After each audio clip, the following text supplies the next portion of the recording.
दिन पहले national farmers day पे, किसान दिवस पे, आम आदमी पार्टी ने एक बहुत बड़ी, बहुत ही महत्वपूर्ण इम्पॉर्टेंट अनाउंसमेंट की थी कि हम देश के किसान को एक और सेवा, एक और सहायता देना चाहते हैं, और वो है अदालत से, कोर्ट कचहरी से इंसाफ दिलाने की सहायता।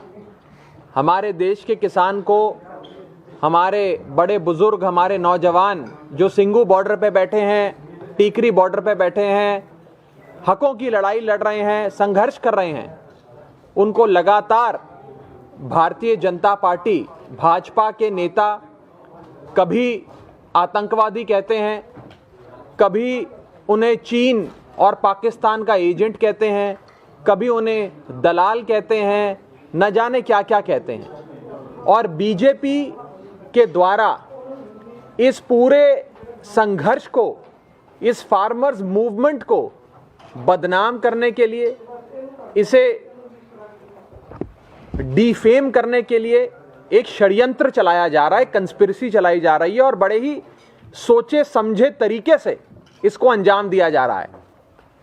कई सारे किसान भाई बहन हम तक आए, उन्होंने कहा कि हम कोर्ट कचहरी में भी जाकर अदालत का दरवाजा खटखटाकर इंसाफ चाहते हैं। और आम आदमी पार्टी ने ये प्रण लिया, ये वचन दिया, ये कसम खाई, सौं चुकी कि हम सब उनकी मदद करेंगे और हर प्रकार की असिस्टेंस, लीगल असिस्टेंस, मदद उनको देंगे।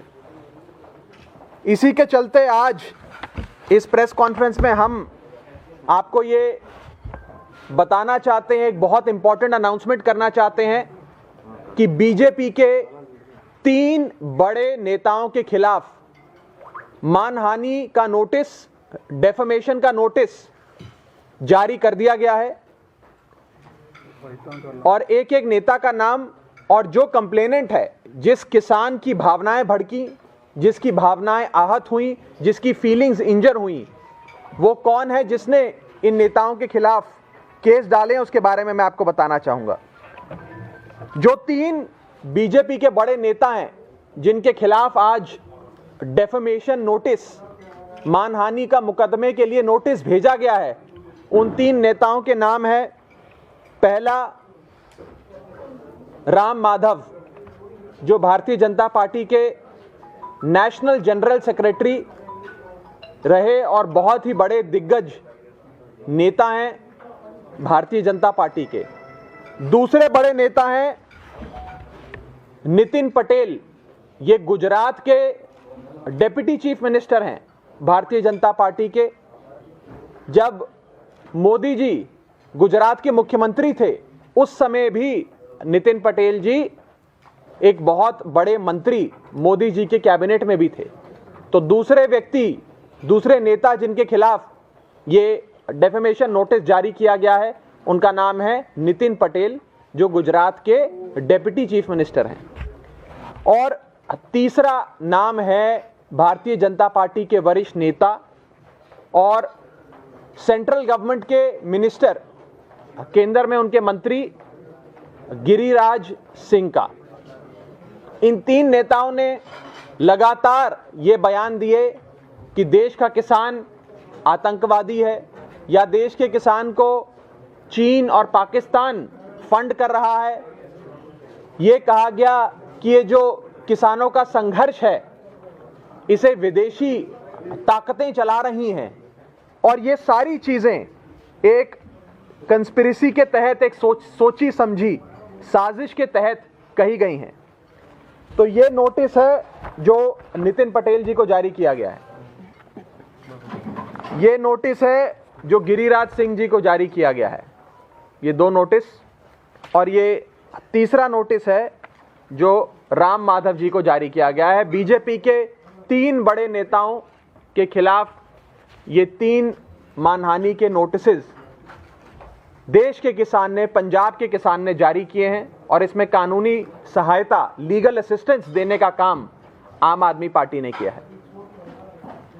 जो कंप्लेनेंट है, जो किसान, जो फार्मर जिसने ये नोटिस भेजे हैं, मैं उनके बारे में बहुत संक्षेप में आपको बताना चाहूंगा। राम माधव जी को नोटिस भेजने वाले कंप्लेनेंट का नाम है सुखविंदर सिंह सिद्धू। ये संगरूर से आते हैं और इनका वहां पे 20 एकड़ की जमीन है, अपनी खेती करते हैं, फसल बोते हैं और ये 26 नवंबर से 26 दिसंबर तक, यानी कि पूरा एक महीना सिंगू बॉर्डर पे रहे, वहीं रात बिताई, खुले आसमान में सोए और संघर्ष किया। दूसरे कंप्लेनेंट जिन्होंने गुजरात के डिप्टी चीफ मिनिस्टर के खिलाफ डेफेमेशन नोटिस दिया है, उनका नाम है रमनीक रंधावा। ये जालंधर से आते हैं। ये सिंगू बॉर्डर पे 27 नवंबर से आज तक सिंगू बॉर्डर पे रहे और वहां पे पूरा प्रोटेस्ट कर रहे हैं, संघर्ष कर रहे हैं। इनके खेत जालंधर में है, जालंधर के रहने वाले हैं रमनीक जी। और तीसरे कंप्लेनेंट जिन्होंने केंद्रीय मंत्री, सेंट्रल गवर्नमेंट में मिनिस्टर गिरिराज सिंह के खिलाफ मुकदमा करने के लिए नोटिस भेजा है, उनका नाम है कुलदीप धालीवाल। ये जगदेव कलां से आते हैं, अमृतसर से, और ये 27 नवंबर से ही सिंगू बॉर्डर पे हैं। ये 3 ऐसे कंप्लेनेंट्स हैं, ऐसे किसान हैं जो खेती करते हैं, जो खुद वो और उनका पूरा परिवार खेती करता है और जो पहले दिन से इस आंदोलन में शरीक रहे, सिंगू बॉर्डर पे संघर्ष करते रहे। आम आदमी पार्टी, हमारी पार्टी, हमारे मुखिया अरविंद केजरीवाल लगातार देश के किसान को सेवा देकर उनके इस दुख दर्द में अपना एक छोटी सी पहल करते हुए उनके दुख दर्द को कम करने की नजर आ रहे हैं। एक सेवादार की भूमिका में लंगर से लेकर कंबल तक की सेवा सिंगू बॉर्डर पे दी गई। उसके बाद पानी से लेकर शौचालय की व्यवस्था और सेवा वहां दी गई। आज से 3-4 दिन पहले आपने देखा कि केजरीवाल साहब ने सिंगू बॉर्डर पे वाईफाई तक की सेवा शुरू करी, क्योंकि देश के किसान ने, हमारे बड़े बुजुर्गों ने, नौजवानों ने हमें बताया कि वहाँ सिग्नल बड़ा कमज़ोर है, घर वालों से बात नहीं हो पा रही है, तो हमने वहाँ फ्री वाईफाई हॉटस्पॉट लगवा दिए। और अब एक नई सेवा जो केजरीवाल साहब और उनकी आम आदमी पार्टी शुरू कर रही है, की गई है, उस सेवा का नाम है ये लीगल असिस्टेंस, जिसके तहत आज हम देश के किसान की मदद करेंगे इन भारतीय जनता पार्टी के नेताओं को सबक सिखाने के लिए और इन भारतीय जनता पार्टी के नेताओं के खिलाफ कानून से इंसाफ लेने के लिए, अदालत से इंसाफ लेने के लिए, पूरी कानूनी कार्रवाई करने के लिए। बस एक आखिरी बोल रहा हूं, हमारे देश के किसान को लगातार कभी इन्हें आतंकवादी कहा जाता है, कभी इन्हें चीन पाकिस्तान का एजेंट कहा जाता है। हम जय जवान जय किसान के नारे वाले देश में रहते हैं, उस देश में रहते हैं जिस देश में सदैव से किसान को, अन्नदाता को भगवान माना गया है, देवता माना गया है, उसकी पूजा की गई है, उसका आदर सत्कार किया गया है। लेकिन आज बीजेपी इस पूरे आंदोलन को कलंकित करने के लिए, बदनाम करने के लिए, तौमता लगाने के लिए इस आंदोलन पे लगातार षड्यंत्र रच रही है और उस षड्यंत्र का सामना और उसका पर्दाफाश करने के लिए अब देश का किसान आगे बढ़ रहा है और उसमें जो भी जिम्मेदारी आम आदमी पार्टी और अरविंद केजरीवाल जी निभा सकेंगे, वो जिम्मेदारी हम निभाने के लिए तैयार हैं। नहीं, मैं इसे जत्थेबंदियों से नहीं देख रहा, मैं ये कहना चाहता हूं कि ये 3 कंप्लेनेंट जो हैं, जो ये मानहानि का मुकदमा दर्ज कराते हैं, दर्ज कराने से पहले नोटिस देते हैं, ये 3 पंजाब के लोग हैं, पंजाब का किसान है, सालों से इनका परिवार खेती कर रहा है, किसानी कर रहा है और ये शुरू से सिंगू बॉर्डर पे आंदोलन भी कर रहे हैं और इनकी भावनाएं आहत हुई हैं जब ये कहा जाता है कि सिंगू बॉर्डर पे बैठा बंदा, किसान जो संघर्ष कर रहा है वो आतंकवादी है, वो चीन का एजेंट, पाकिस्तान का एजेंट है। तो इनकी भावनाएं भड़की, जैसे आपकी और हम सबकी भड़की, और उन्होंने ये ठान लिया कि हम बीजेपी के नेताओं को सबक सिखाएंगे। सड़क से लेकर संसद तक, संसद से लेकर अदालत तक, हर जगह इनको मुंह की खानी पड़ेगी और इनका पर्दाफाश हम। ये लोग किसान हैं, इन लोगों का किसी राजनीतिक दल से या उनको राजनीतिक चश्मे से देखना ठीक नहीं होगा। लेकिन हाँ, जहां तक सहायता की बात है, हमसे जो किसान सहायता मांग रहा है, कानूनी सहायता, हम एक पॉलिटिकल पार्टी हैं, सक्षम पॉलिटिकल पार्टी हैं, हमारे पास रिसोर्सेज भी हैं, लीगल असिस्टेंस भी है, और अगर हम सेवा करना चाहें, वो हमसे सेवा लेना चाहें तो हम तैयार नहीं। मैं तो बिल्कुल नहीं है, और ये पाक साफ आंदोलन है, इसको राजनीतिक चश्मे से भी देखना गलत है। और बहुत ही अच्छा है कि कोई राजनेता मंच पे अलाउड नहीं है। मैं व्यक्तिगत तौर पे भी और पार्टी के तौर पे भी इस बात का समर्थन करता हूं। लेकिन ऐसा नहीं है कि केवल हम ही डाल रहे हैं, ऐसा भी होगा, और मुझे लगता है हो रहा है, कि लोग जो किसान सक्षम है, जो खुद केस करना चाहता है वो खुद भी कर रहा है, और जो हमारे माध्यम से केस करना चाहता है वो हमसे मदद मांग रहा है। देखिए, ये उनका विचार, वो आप उनसे सवाल पूछ सकते हैं। मुझे लगता है कि आज पूरे पंजाब की, पूरे देश की भावनाएं आहत हुई हैं, उत्तेजित हुई हैं। ऐसे लाइबलस, डेफेमेटरी, डेरोगेटरी, स्कैंडलस रिमार्क्स जो बीजेपी के नेता लगातार देश के अन्नदाता के लिए, किसान और किसानी के लिए लगातार दे रहे हैं, इससे हर व्यक्ति का मन थोड़ा सा तो, और सबकी भावनाएं थोड़ी सी तो आहत होती हैं। देखिए, अभी हाथी फंसा हुआ है, हाथी की पूंछ निकली है, असली बात तो हाथी की है। हाथी जब तक नहीं निकलेगा तब तक क्या मसला सॉल्व होगा।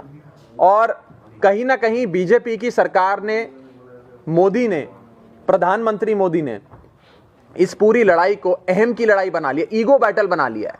देश के किसान के साथ एक ईगो की लड़ाई चल रही है।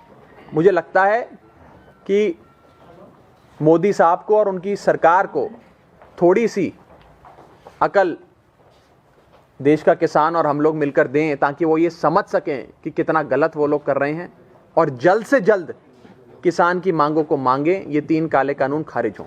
देखिए, मैं एक जनरल कमेंट इस पे सब पे देना चाहूँगा, जो इससे संबंधित कई सवाल हैं। ये सारी जो प्रॉब्लम जगह जगह चल रही है, इवेंट्स हो रहे हैं, इंसिडेंट्स हो रहे हैं, ये सब केंद्र सरकार अगर चाहे 1 सेकंड में ख़त्म हो सकता है। जब हमसे भी पूछा जाता था, जब हम दिल्ली में थे, कि दिल्ली का बॉर्डर बंद है तो सामान नहीं आ रहा, एसेंशियल कमोडिटीज़ नहीं आ रही। हमने कहा, भैया ये सारी जो समस्या है ये तो केंद्र सरकार द्वारा बनाई गई है, केंद्र सरकार चाहे तो 1 मिनट में हल हो सकती है। इतना ही तो करना है कि ये अश्योरेंस देनी है कि ये 3 काले कानून खारिज हो जाएंगे।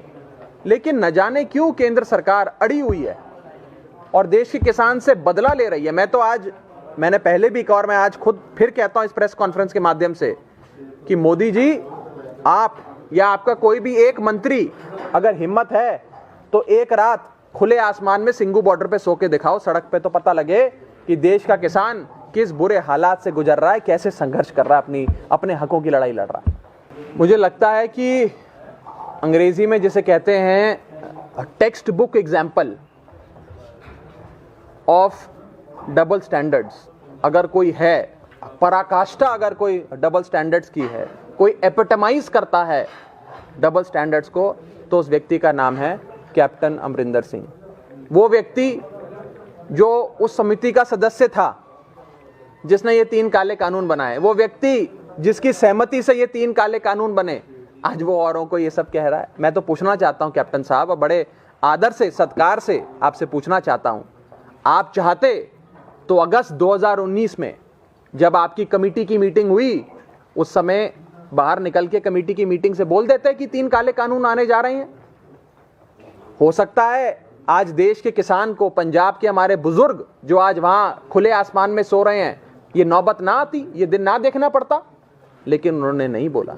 पुत्र मोह में, अगर कोई पुत्र मोह में इतना बह जाए कि सूबे का जो हित है वो पीछे हो जाए, तो वो व्यक्ति मुख्यमंत्री रहने लायक नहीं। दिल्ली में 3 काले कानूनों को फाड़कर मुख्यमंत्री अरविंद केजरीवाल जी ने ये साबित किया कि हम देश के 62 करोड़ किसान के साथ हैं। केंद्र सरकार द्वारा प्रपोज किया गया कानून और पार्लियामेंट द्वारा पास किया गया कानून, जिस पे पार्लियामेंट की मोहर लग जाती है, राष्ट्रपति हस्ताक्षर कर देता है, वो पूरे देश भर में लागू होता है। मैं आपको एग्जांपल देता हूं।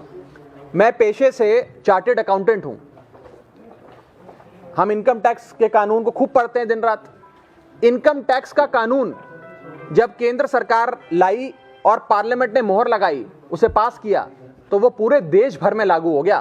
किसी राज्य के पास ये शक्ति नहीं होती कि खड़ा होकर बोले कि मैं केंद्र के कानून को लागू नहीं होने दूंगा। अगर ऐसा होता, अगर राज्य के पास ये पावर होती, तो आज पंजाब का किसान कैप्टन साहब के महल के बाहर बैठा होता और बोल रहा होता कि महाराजा इन 3 काले कानूनों को मत लागू कर देना हमारे सूबे में। ऐसा नहीं है। तो वो 3 काले कानून, मैं वही आप ही का जवाब दे रहा हूं, वो 3 काले कानून पूरे देश भर में लागू हो गए।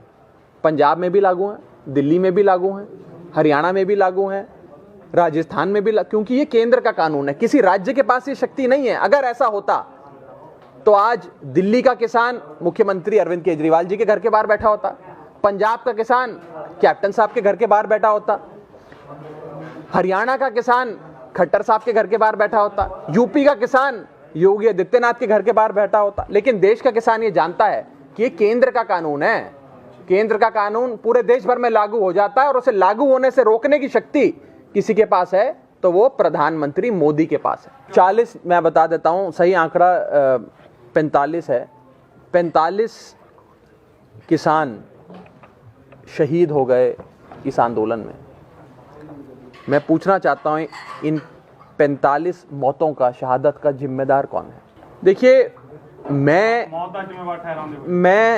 आम आदमी पार्टी का सदस्य होने के नाते पर्सनली मेरा ये मानना है कि इन 3 ये जो 45 शहादतें हुई हैं, मौतें हुई हैं, इसके लिए अगर कोई जिम्मेदार है तो प्रधानमंत्री मोदी जिम्मेदार है। इसमें कोई दो राय नहीं। कि फिर उन्होंने मामला दर्ज होना चाहिए कि नहीं? कानून उनका, पुलिस उनकी, लेकिन हम तो ये मांग करते हैं कि होना चाहिए। इनके सारे मंत्रियों पे होना चाहिए, उनसे सवाल पूछे जाने चाहिए। आज देश का किसान 1.5 महीने से लगभग, अब तो 1.5 महीना होने को जा रहा है, सिंगू बॉर्डर पे बैठा है, टीकरी बॉर्डर पे बैठा है, इस खुले आसमान में 1 डिग्री टेम्परेचर में। अभी सुनने में आ रहा है वहाँ बारिश भी हो रही है, बारिश में बैठा है किसान इतनी ठंड में। तो मोदी साहब अपना एक मंत्री तो भेजे वहाँ, वो 2 घंटा बैठ के दिखाए खुले आसमान में, पता लग जाए। देखिए, मैं इस आंदोलन को तो राजनीति से नहीं देखता, लेकिन जहाँ तक आपने पॉलिटिकल पार्टियों की बात करी, कैप्टन साहब के बारे में तो मैंने बताया कि वो तो सबसे बड़े, मैं कहूँ, text book example of double speak, double standards निकले। वो चाहते तो अगस्त 2019 में आगाह कर सकते थे देश को, बल्कि उन्होंने तो अपनी सहमति दे डाली इन 3 काले कानूनों के बनाने के हक में। और जहाँ तक बाकी पार्टियों का सवाल है पंजाब की, बीजेपी का तो सुपड़ा साफ है, लोग नफरत करते हैं। और अकाली दल वो पार्टी जो सदैव से, शुरू से बीजेपी के साथ रही। जब इस कानून की बात हुई उस समय भी बीजेपी के साथ थे, जब इस कानून का ड्राफ्ट बना उस समय भी बीजेपी के साथ थे, जब ये कानून कैबिनेट में आया उस समय भी बीजेपी के साथ थे, जब ये कानून कैबिनेट में पास हो गया तो भी बीजेपी के साथ थे, ये कानून लोकसभा में आया तो भी बीजेपी के साथ थे, लोकसभा में पास हुआ तो भी बीजेपी के साथ थे, राज्यसभा में गया तो भी बीजेपी के साथ थे, राज्यसभा में पास हुआ तो भी बीजेपी के साथ थे। ये तो सारा समय अकाली दल भाजपा के साथ था। वो तो जब किसान जत्थेबंदियां इनके घर के बाहर बैठ गईं और इनका घर से निकलना मुश्किल हो गया तो इन्हें समझ में आया और बड़े दिल पे पत्थर रख के भारी मन से इन्होंने एक टेम्पररी डिवोर्स बीजेपी के साथ किया है। अकाली दल, मेरा अपना ये मानना है, मैं कोई बहुत बड़ा नेता नहीं हूँ, मेरी छोटी सी राजनीतिक समझ है, छोटा सा अनुभव है, लेकिन मुझे नहीं लगता कि अकाली दल से ज़्यादा हेटेड पॉलिटिकल पार्टी कोई इस देश में है। अगर एक अवार्ड मिलना चाहिए मोस्ट हेटेड पॉलिटिकल पार्टी का, तो वो अकाली दल को मिलना चाहिए।